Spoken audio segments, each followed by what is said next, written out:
All right, so analyzing drama.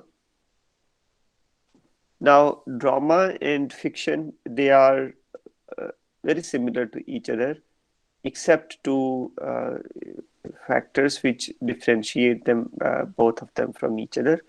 One is that of point of view, and the other is that of performance. Now, fiction has a point of view. The author of a novel advances a certain point of view through the through a piece of fiction, as opposed to point of view in a drama. What you will find is performance. I hope you understand it just through the uh, television drama that you might watch, or any of the seasons on Netflix. Just from there you might quickly figure it out that drama is about performance. It has to be performed. Now, the traditional stage drama, which actually literature deals with mostly, that always is performed on the stage. Okay, but either way, it is on stage or it is on screen. Either way, drama is about performance. Therefore, when the script of drama is written, it has a certain form. So there are characters and there are dialogues. Okay, so one major difference between fiction and drama is this: in the fiction, the writer has a point of view, while in a drama, the writer does not have a point of view. Rather, there is there is performance on the stage, and the audience might develop a point of view after watching the performance. The plot is similar in both uh, fiction and drama. The only difference is that in the case of a drama, the plot is divided into acts and scenes.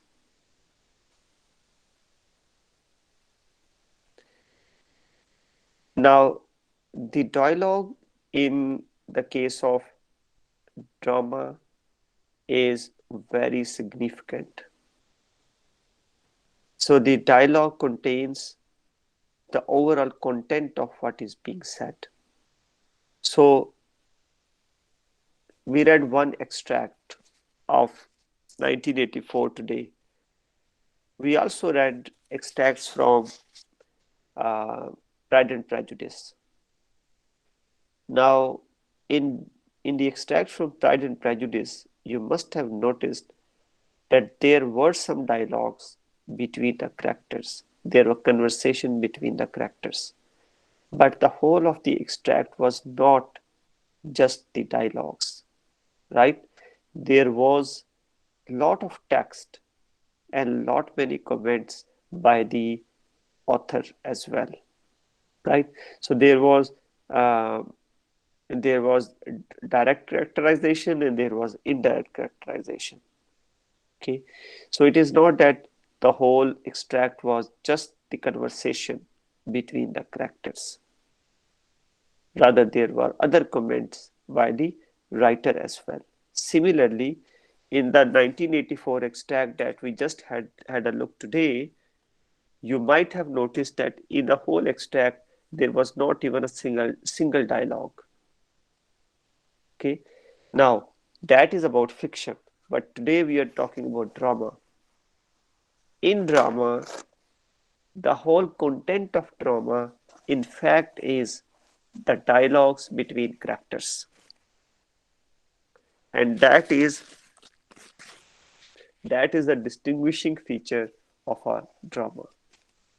So the content of drama is what? The content of drama, in fact, is the dialogues. So we will see an example after this presentation. So we pay attention to how the dialogues are being delivered, what kind of language is being used, and finally, we also see in a drama, when we read it, we come across what we call stage directions. Okay, so we do have an additional component in a drama which we call stage directions. We will see a few stage directions today, I think after one or two slides.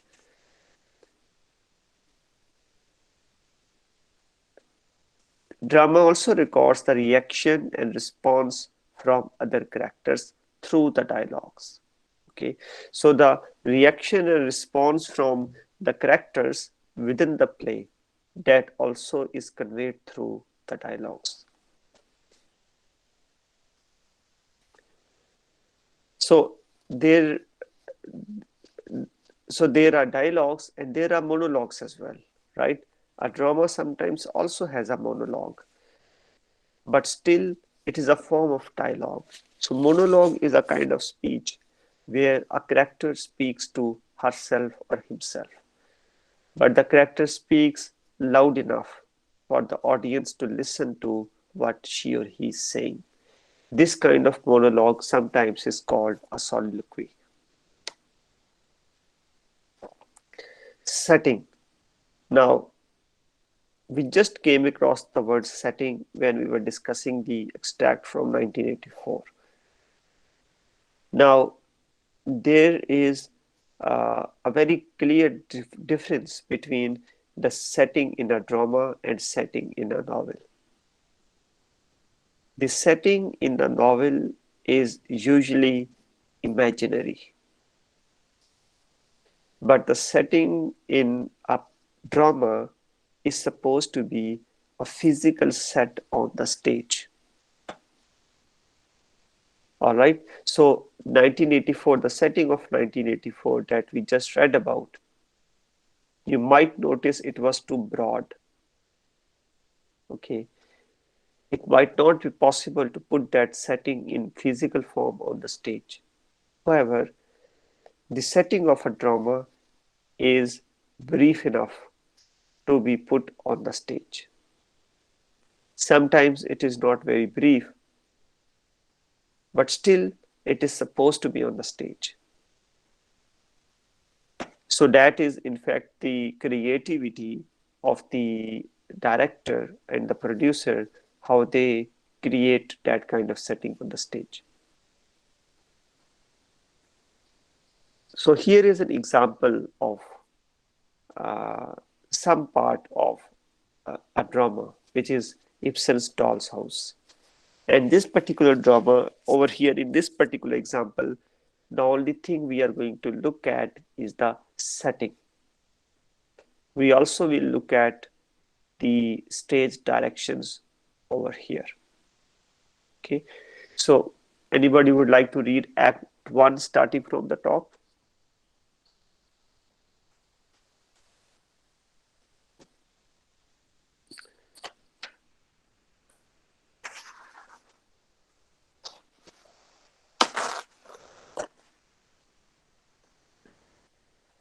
Yes.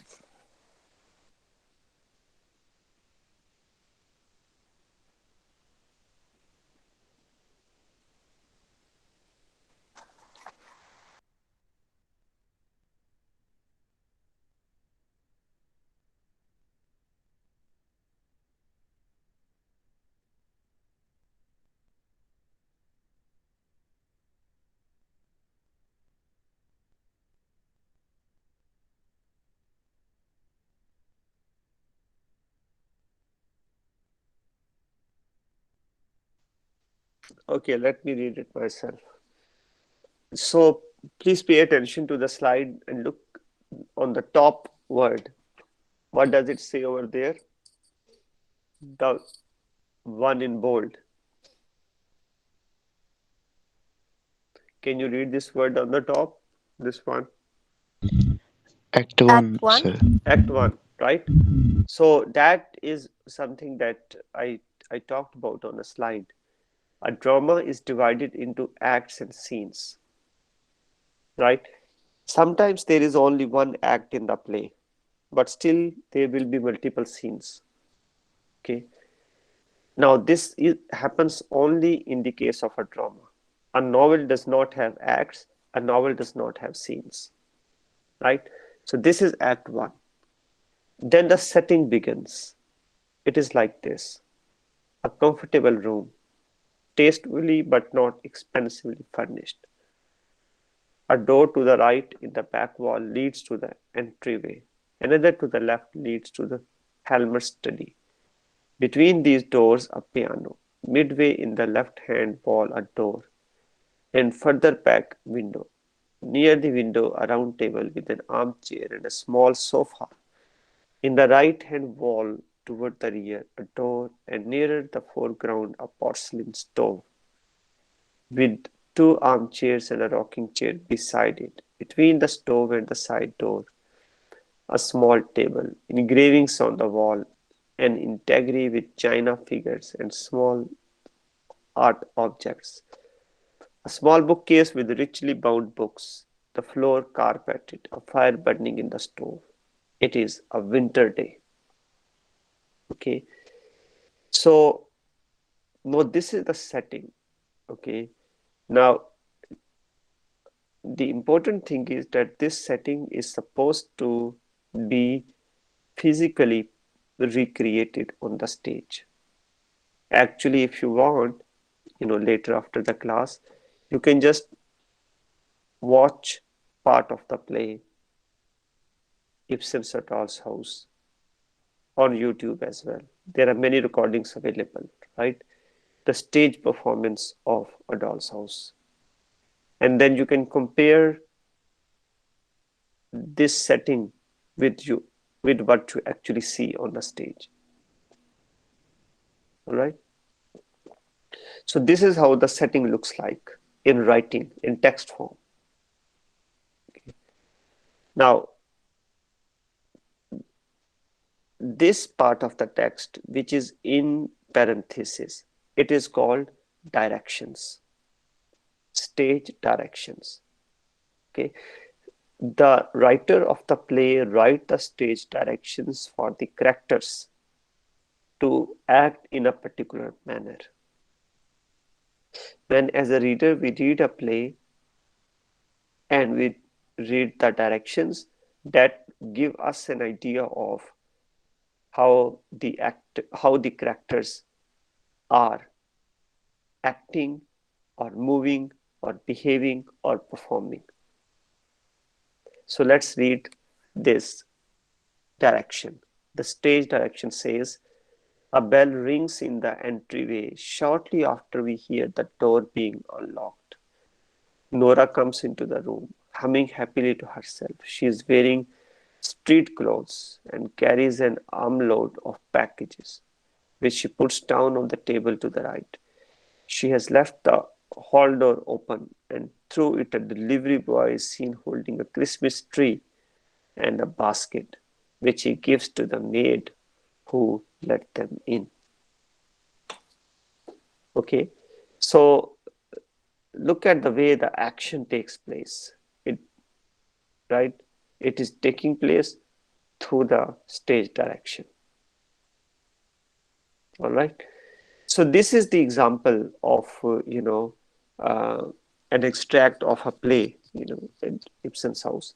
If you like, you can see the text of the whole play as well. I mean, it is online. I'm sure it is available online as well. Now, symbols. We discussed many things with reference uh, to fiction. Okay, for example, we discussed in detail the plot, right? In drama, symbols are very important, and they are visually present on the stage as well. Now, what are the symbols? Symbols are the objects which mean something more than what they are. For example, Shakespeare's plays are filled with the symbol of blood. Now, blood as a symbol stands for something more than what it is. We know what blood is, right? It's a red liquid and it's important. most important component of human life or animal life, right? But when blood is spilled on stage or somebody is shown bleeding on the stage, so the blood might stand for, in that case, cruelty. It might stand for injustice. Okay. In another context, blood can also stand for life. Another symbol which is very common in Shakespeare's plays is symbol of an owl, the bird owl. Now, for example, Macbeth, a play by Shakespeare, there is a famous murder scene in there where King of Scotland is murdered by his own army general. And the night when the king is murdered, around the same time, there are lot many owls which are heard to be shrieking and crying and hooting at the same time when the king was killed. And a few characters actually talk about that. That today, that this particular night, the mid of the night, is extraordinarily noisy, and there are so many owls hooting around. So, hooting of the owls as a symbol stands for a danger, a forewarning. You can also call it foreboding, you know, prediction of something bad that is going to happen, an impending danger, so to say, right? But symbols are visually present on the stage. Okay, they are present on the stage, but they are not there just for embellishment. Rather, they have a certain meaning. Now, the extract that we just read above, you might have noticed over here the Christmas tree, right, which has been brought in. Now, I will analyze Christmas tree as a symbol, as symbol of Christian values. In fact, the character of Nora that kind of experiences a conflict between the moral values and her own choices. So when the play opens with the character Nora, while she is bringing in the Christmas tree, that kind of introduces a symbol. That is a symbolical way to say that the character of Nora carries at this time Christian moral values. What happens with those values at a later stage, we don't know yet, right? But this is a symbolic way to, for the author, it is a symbolic way to convey to us that Nora is a kind of character who respects Christmas and thereby who respects Christian values. Now, the plays that you will read, you should be able to identify the symbols and interpret them. How do you interpret the symbols? You interpret the symbols with reference to the context in which they are being shown. Now, all these examples that I just gave you, you must have noticed that there I refer to the context in order to explain the symbol. So, for example, when owls were being heard hooting and crying, that was the time when the king was being murdered, right? So I use this context of the murder of the king to explain the symbol of owl as a symbol of death, right? So I interpreted owl as a symbol of death or as a symbol of danger, referring to the immediate context in which the owls are introduced. Similarly, in A Doll's House, the extract that we read today, I refer to the Nora's character in general. What does she do in the whole play? So, based upon all of her actions later in the play, I'm able to interpret a Christmas tree as a symbol of Christian values. And this is what you have to do every time. So, each one of you might interpret a symbol a little different from each other. That is absolutely fine, as long as you can justify your interpretation of the symbol. Now, there are themes both in fiction and drama. Where do the themes come from? Themes come from various literary elements in the text that you are reading. Themes comes themes can come from the setting, they can come from the dialogues, they can come from the characters, they can come from the symbols,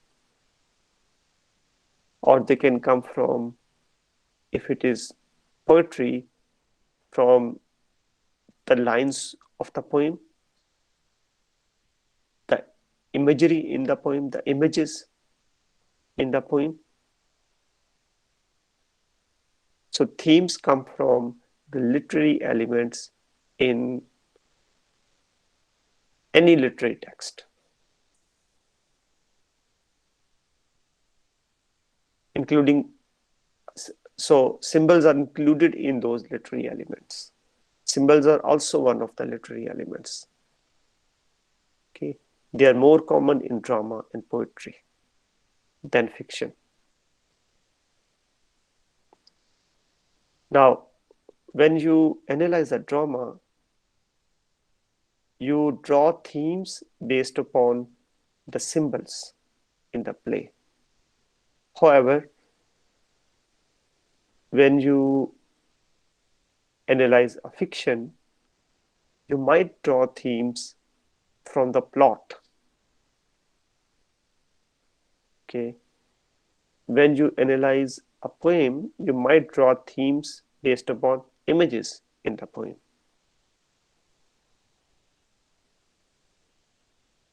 But when you interpret a literary text, your primary job is to draw the themes from the text with reference to the literary elements in that particular text.